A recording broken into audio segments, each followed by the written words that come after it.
Our next story takes us to Castle Air Force Base in Merced County, where a courageous young woman has earned her place in the military history books.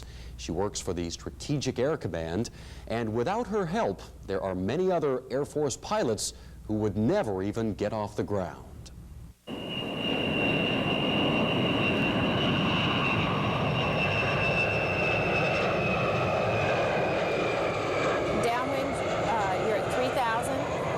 You're about 5 DME, so you're about to beam the field right now.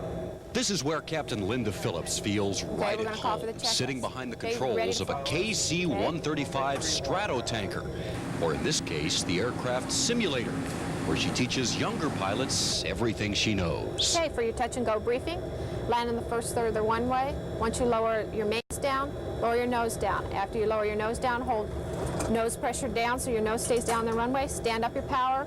I'll go ahead and reset your flaps and trim for you.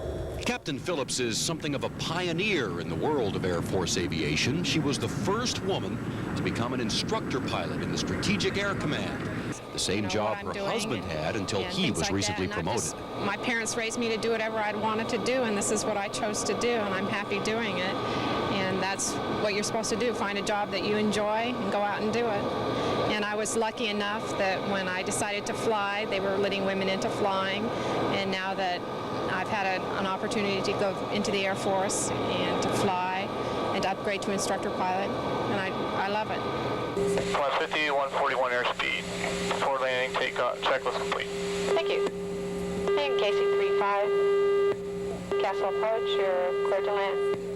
Clear to the option. We took out of Castle. We came out here to 15 DME, okay, and then we made our turn going out to 51, and we made another turn out here to Flyant. Notice we overshot Flyant just a little bit. After really each of her training sessions in the KC-135 simulator, Captain Phillips sits down with her students and talks about what they did wrong and what they did right. Okay. And it's also real good call on the climb out there as far as calling, approaching your turn. And I'll see how important it is on climb out to watch the pilot. I'm sitting there, talking, and it's the same thing, you get fixated on something, you forget what altitude you're climbing up to, and that's why we're going to post it up front. A lot of things have changed in the military since Captain Phillips became the first female instructor pilot. It used to be unusual to find women in jobs like these, but not anymore. The Air Force has more to offer than just flying. There's a lot of other crew positions. We have female boom operators now. We have female navigators, as well as even it takes people that work on the ground as well, maintenance people. A lot of women work in that field too.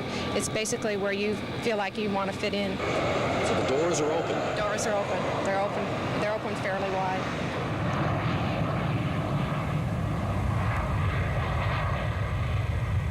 And how does Captain Phillips feel about women in combat? Well, she says that women have always been in combat situations, nurses, for example, and she feels it's only a matter of time before all women in the military are allowed to go everywhere that men go, including into war.